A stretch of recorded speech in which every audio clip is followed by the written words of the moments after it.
Hello, my name is Teresia and I'm from Sweden. I'm one of the participants this year in Science on Stage. My project is a part of the inclusive science and it's called Language Carries Knowledge. Language Carries Knowledge started out with me finding myself being in a negative spiral as a teacher. I was making easier text, I was making films to put on YouTube, and the results were dropping. They were learning for the test and not for life, and I was so frustrated. I changed my whole way of teaching into focusing on the language, on focusing on the concepts, on focusing on the hierarchy of concepts.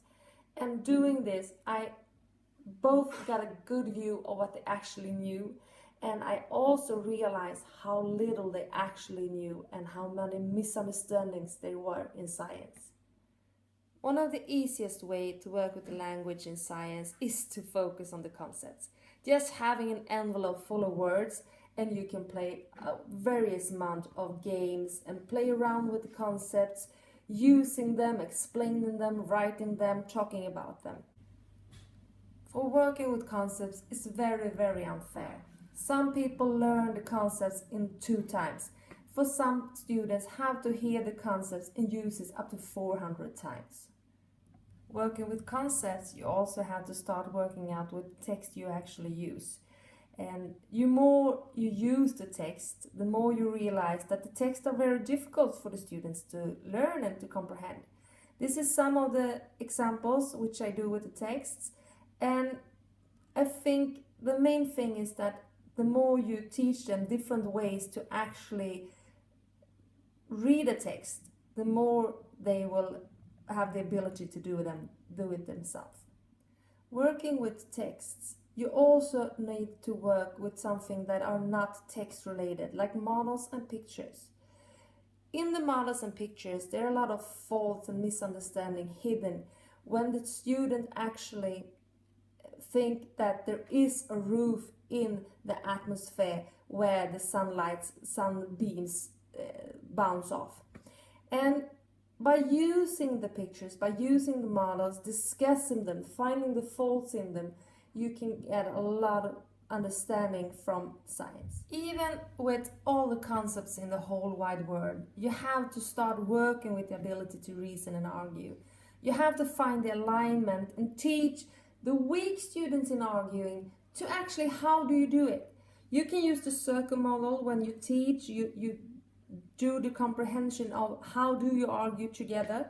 You use quality cards, Venn diagrams, and give them strategies to actually be a good reasoning and arguing person. I think it's like you giving them a recipe. Think of the first time you made meatloaf. The first time you used the recipe point by point by point. As you go along and do it more times, you start to do it on your own way. Sometimes you go back to the recipe just to find out how much was it of this.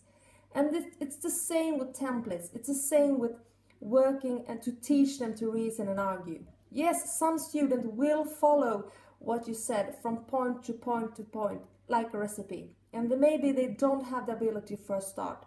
But they will, as they will be trained in using the strategies to reason and argue.